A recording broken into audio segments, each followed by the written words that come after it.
Now, Moses, the Lloydminster Bobcats are returning home finally in first game of 2014 after a bit of a dismal road trip. Yeah, dismal is a nice way of putting it, I'll tell you that. The Cats' current losing skid dropped them back into a middle of the pack sort of situation in that tight North Division.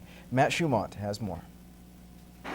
Returning to the border city after a season-long 6-game road trip where the Bobcats only picked up one win, it's a stretch that has left the team a little dumbfounded about their recent play.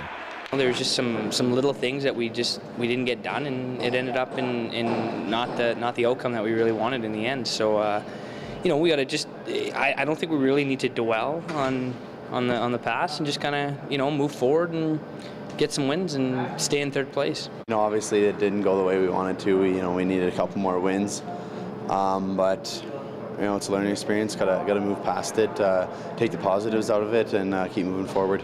During their recent current 4-game losing streak, the Bobcats have fell apart in their own end, allowing 21 goals in that period.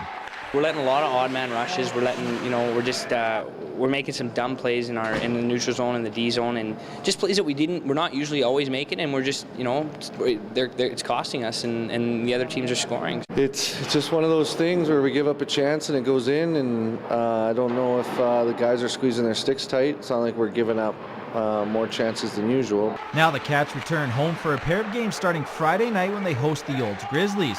And these next 2 games are huge, with the Cats allowing the rest of the North Division to catch up to them in the standings. We got to get 2 wins for sure, and we got to get back on the right pack and show our fans and show ourselves, prove to ourselves that we're good to go. Whitecourt, they're right on us. We play them this weekend. That game's very important. It's good to be home too. So see what we can do. Hope for the best. Puck drop for tonight's game is at 7:30. Matt Schumont, Newcap Sports. Now the CKSA trade deadline wraps up at 7 p.m. Mountain Time. So far, the Bobcats nor the Pontiacs have officially made any deals, but we will update you if anything develops. Now moving on, just like the Bobcats, the Lloydminster Junior B Bandits are in search of their first win of 2014. They're on the road tonight in Cold Lake to take on the first place Ice. 8 o'clock puck drop is scheduled. And the college season is back in action with volleyball starting up tonight. The Lakeland Rustlers head to Edmonton to face Grant McEwen. The Rustlers will return home tomorrow night against the same Griffins.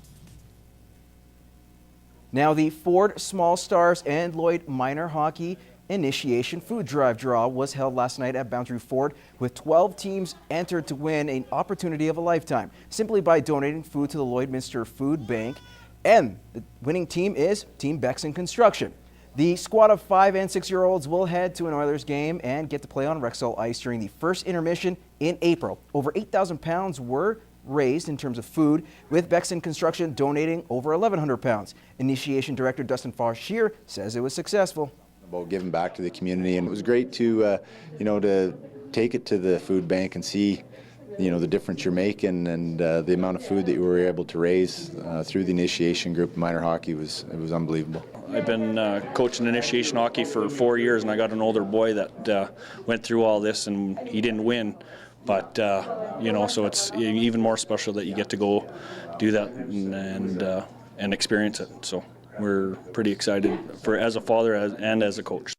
After losing her opening draw at the Viterra Scotties, Maidstone's Jill Shumay came back the following day with a pair of wins. This morning, Shumay faced Saskatoon's Ross Stewart in draw 6. Shumay, there we go, was trailing 3-1 before she would pick up 3 in the 4th and just traded singles after that. I was excited. I wanted to get the score out for you. 7-5 over Stewart. Meanwhile, Amber Holland, she'd improved to 3-1, defeating Tiandra Friesen in 8 ends. So other games from draw 6, Michelle Englot improves to 3-1 with a 6-4 victory over TJ Heikert, and Brett Barber earns her first win 5-1 over Mandy Seltzer. So in draw 7 later this afternoon, Stephanie Lawton improves to 4-0 with an 8-2 win.